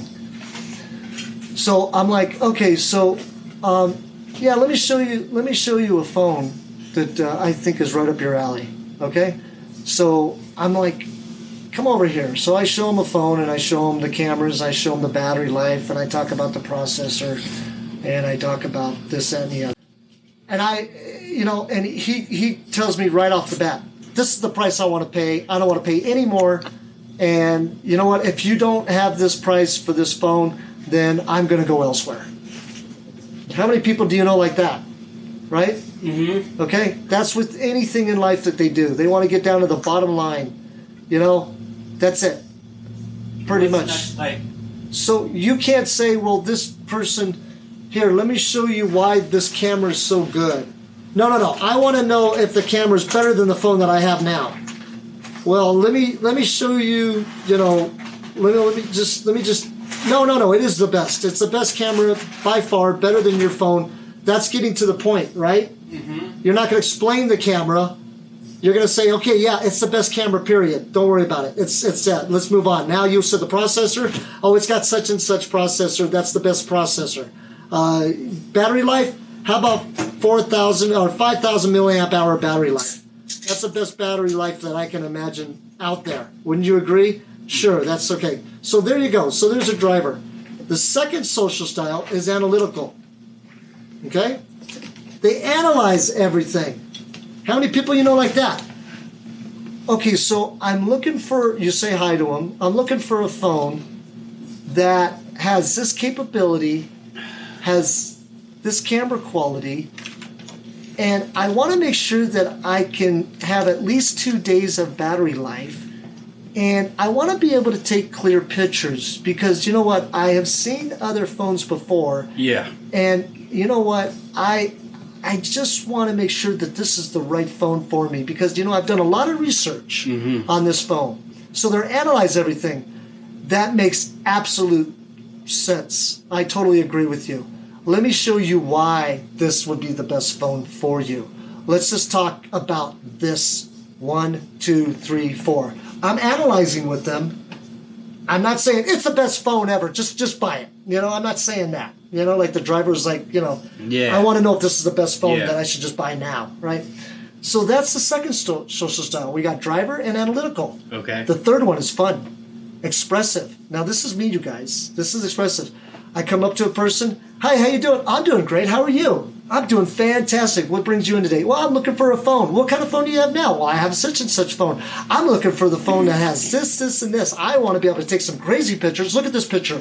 Look at this picture. Isn't it crazy? Is that you crazy? can match with that person a lot easier. And that is a great picture. Now, you could be an amiable, and that's the next one I'm going to get into, or you could be a driver, but you need to relate to this person. That is a great picture. Where did you take that at? "I was in Hawaii." "You were in Hawaii? Did you go to Hawaii?" "Yeah, that's the kind of pictures I want to take." "Now, can you show me a phone like that?" Yeah, I sure can. Let me show you this phone. This has the same quality photo.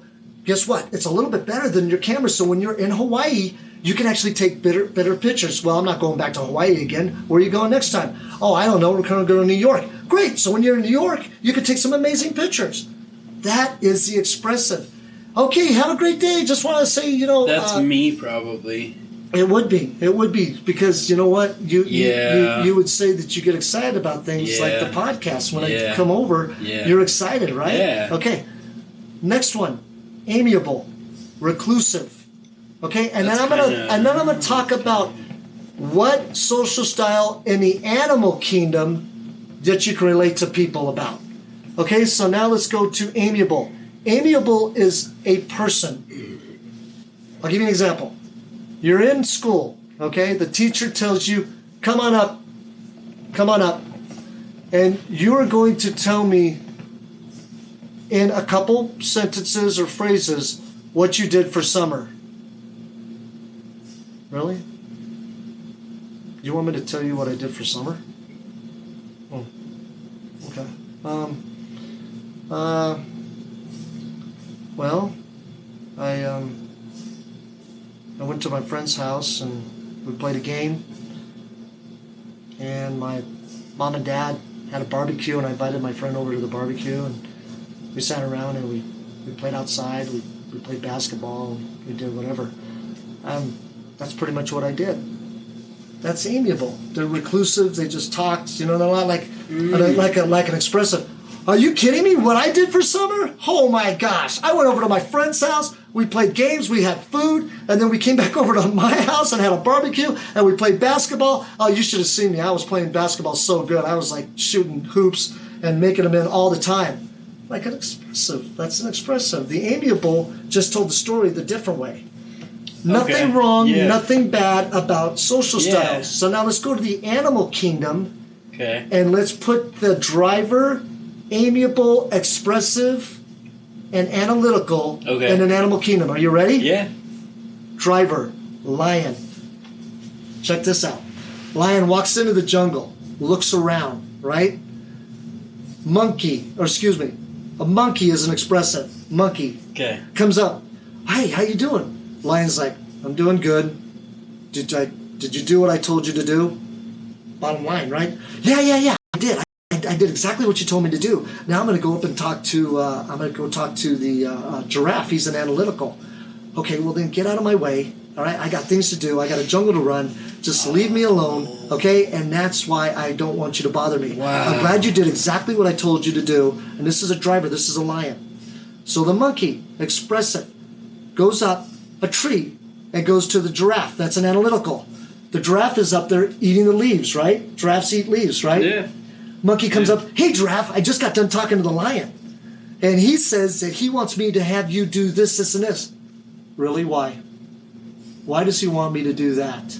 Does he understand that I'm up here trying to eat my leaves and I'm trying to do what I want to do right now? Why does the driver, or why does the lion want me to do what he wants me to do right now? I am trying to get this done first. Then I will get to what he asked me to do. Okay, fine. I'll go back down and tell him.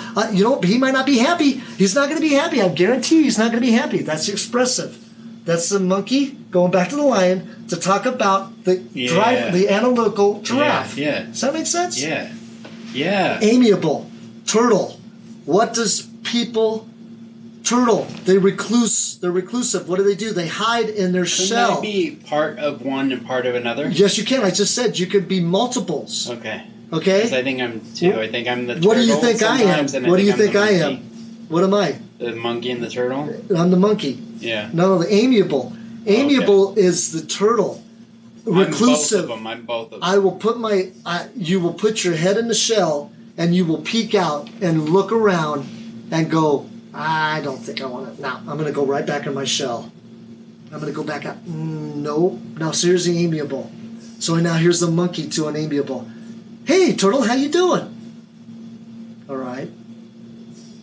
Hey, I just talked to the giraffe and I talked to the lion, and the lion is telling me that he needs you to do this and this and this in the jungle. Why? Why do I have to do that? Why are you making me do something that I don't want to do right now? What?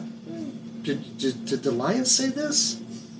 So I guess I got to listen to what the lion says, huh? Well, yeah, he's the king of the jungle, so I think we should probably listen to him. He's the greatest thing ever. I guess he is. See, that's an amiable in the animal kingdom is the turtle. They withdraw into their shell.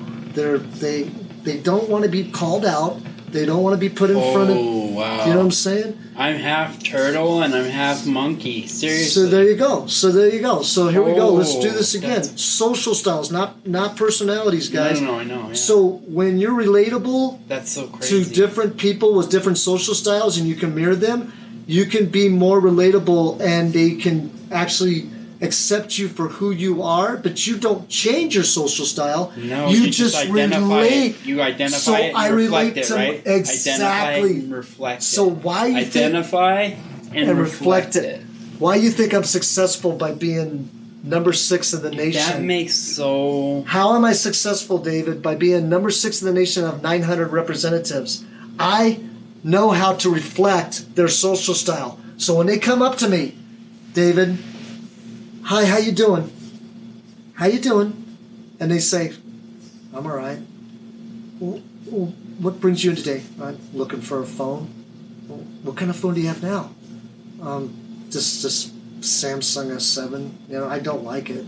Oh, why don't you like it? I just don't like it. I would like to have a newer phone. I never thought maybe I could get a newer phone.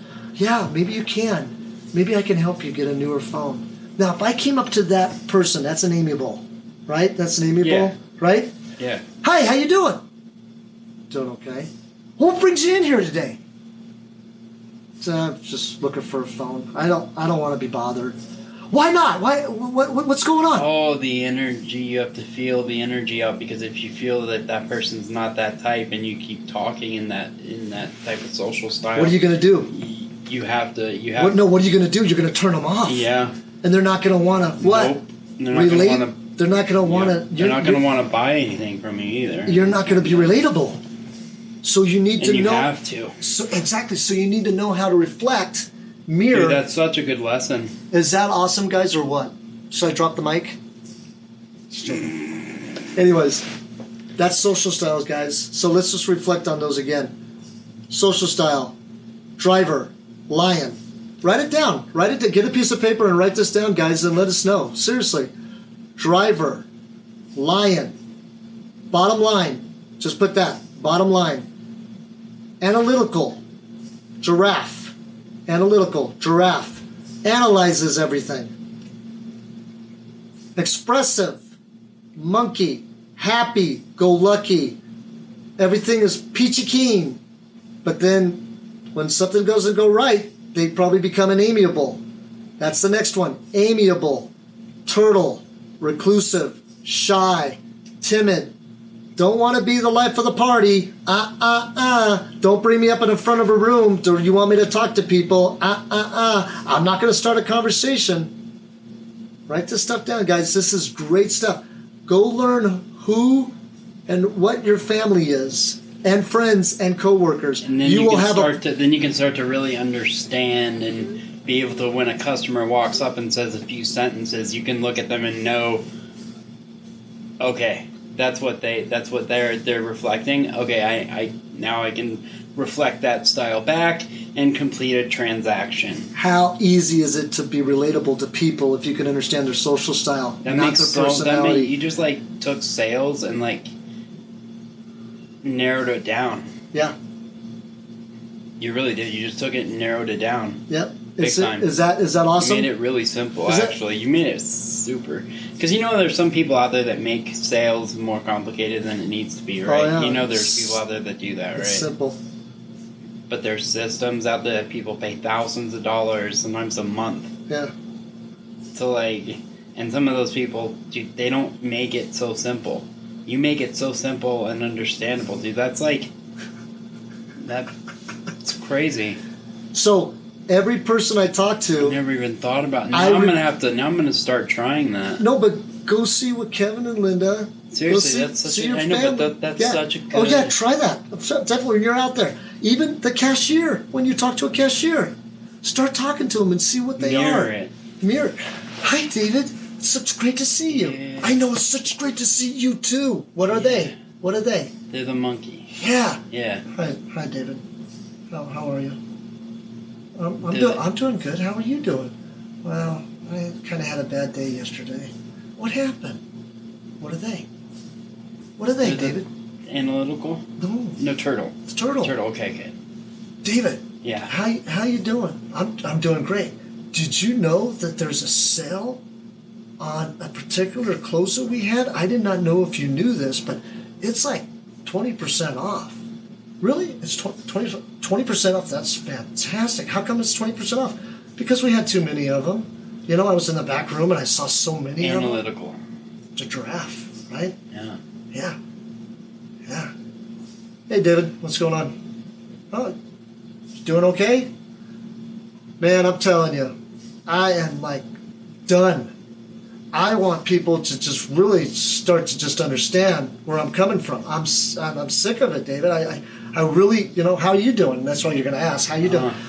You know what? If this person would just do what I asked him to do, it would be great. It would be fantastic. What do you think? That's the lion. Driver. Don't you think that most CEOs are drivers? Yes. Why? Because they are more apt to put their foot down and tell their Because you're talking cohorts. like someone up on the upper end of Yeah. They are the more person that you do it the way that I'm going to tell you to do it because this is how it works. But if he wants to be more relatable to his people, he needs to become all social styles. But wouldn't you agree that like some CEOs that run a corporation, right? Some of them are very much the driven. Of course you are. Like thing. I understand what you mean by like overall, it would be good for a good a CEO to be all social styles. Yeah, it would be good. But some just, I guess, they lean more towards one. Oh, and yeah. then if they have to lean towards another one, they will. So it's like, I think I know what you mean by a good CEO kind of understanding. But you want to be more relatable to your people, you know what I'm saying? As a boss. Yeah. As a boss, you want to be more relatable to them because then you can understand who they are and you can make them better at doing their job better. Yeah. Do you understand? Yeah. You can make their doing a job better than you can imagine. I'll give you an example. All right? I'll give you a stupid example. Okay. This is going to be funny. You ready? Yeah. Because this is going to be funny. You know the toilet paper? Yeah. Okay? Yeah. All right. Some people have it come forward, right? The toilet paper comes forward? Yeah. Right? Okay? I'm a monkey. You think I really care how the toilet paper is? I'll put it on the backside where it comes down on the backside instead of the front side. My lovely girlfriend, Lori, she has to have the toilet paper come off the front side, and she says, put the toilet paper on right. And she's gonna see this too. I don't, of course she is. I don't care how the toilet paper is. Let's move on. So I'm like an expressive driver. Let's not worry about, do you see what I'm saying? Being those two traits a lot more than the others, that opens up a lot of, because then you can be that driven person, but also the monkey, so you can have that fun side. And guess what? You're not changing them. You're not trying to change them. But how many people are trying to change their spouse or their loved one or their girlfriend, or because they don't understand their social style? That makes so much sense. So you accept the person you're with, you love them for what they are, and you accept their social style, and you mirror their social style, but they have to understand you, so that's why I'm telling you, go play with this and go see your families, friends, cohorts, and workers, and let us know. Please, let us know. I'd love to have I would love to know some comments. That is so wild to me. Isn't that cool? That's wild. You just narrowed like a lot of things down where it makes it like, because if you're able to do that, you're able to like basically do almost anything, right? Like not within just sales, but within life. right? You can take those skills, and it seems like you can use them in all sorts of different situations. But I mean, definitely when it comes to sales, if you're not able to really relate with that other person or do what you're talking about, mirroring them, you could still sell an item to them, right? But they'll probably not come back to you. Yeah, because you understand their. You were too analytical. You were too expressive. You were too amiable, or you were too driver. That makes so much sense. And if you do a driver to an amiable, you're done. You're done. Bottom line, you just have to do this. Well, I don't want to do this. Yeah, bottom line, yeah, seriously, You know, why wouldn't you? Why wouldn't you? Why wouldn't you buy this phone? Well, because I haven't done my research yet. I just don't know if it's the right one. I mean, see, there can be an analytical too, but you do like the phone, right? I guess it's okay. Well, then why wouldn't you buy it? You would waste your time, right? No, I would have to be an amiable. Oh, I understand. You want to think about it. What is it that you want to think about? Well, I just don't buy spur of the moment. I totally respect that. I understand that. What is it, the phone that you don't like? Well, it's not the phone. It's just, I just don't know if I want to do the plan. Well, how much did you think the plan was? Well, probably $55, $60. Oh, well, did I tell you that you don't have to stay with the carrier? You don't have to stay with the carrier. You can stay with them for 2 months after you pay the phone off. It'll unlock in 30 days. Oh, I didn't know that. Would you give me time to go home and think about it? Of course. No, that's fine. But you know what? I don't have a lot of these phones left. So if you decide to do it, right now, it's better off to do it now because you might come back and it might not be available. See how I'm talking to that amiable? I'm trying to tell him it's okay. That's fine. That's great. That's, you know what? I totally respect that. But if you don't, and if you don't care, that you're paying $50 a month, you can leave. You can leave after you pay the phone off, and the phone's really cheap. It's $45. So pay the phone off, and then you just stay for 30 days. Is that okay? Just go through 2 billing cycles. Okay. Yeah, you talked me into it. No. I didn't talk you into it. You made your own decision based upon what I just said. So is it okay? Yeah, let's do this. Okay, follow me. See what I'm saying? See? Does that make sense, David? Yeah.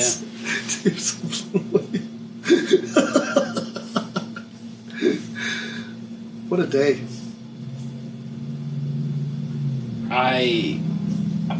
I'm just like, whoa. We went on a roller coaster ride. Yeah, we sure did.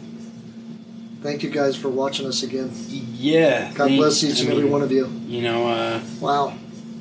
I think to end it, I'm just going to say to all those people that see this content and everything, we really appreciate all of you that take the time, because I know you all are busy and there's lots of content that you can view out there and listen to, but for you to take the time out of your busy day after you're, done at work and you say you went to the gym, you got home and you have a certain amount of time that you can view content, I appreciate the time that you do take. Because the time is very valuable. You can't get time back. But you can live in the present and enjoy the opportunities that could happen in the future. Thank you guys for being with us again, and us to share everything we're sharing with you is we didn't plan this one at all. This one's crazy.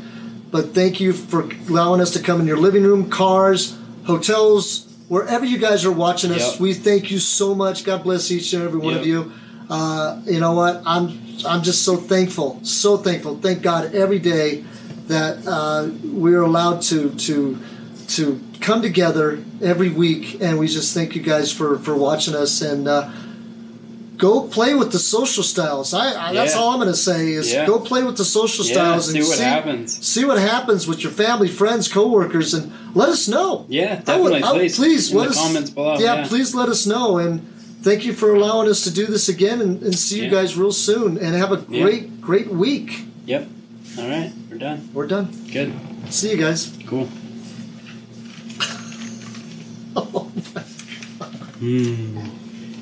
Oh. That one went for 2 hours, buddy. Holy. I believe it. I don't think you should edit any of that. I have to edit it. I know, but not. I'm not going to take anything out. Not the good points, you know. No, I'm not going to take anything out. God, dude,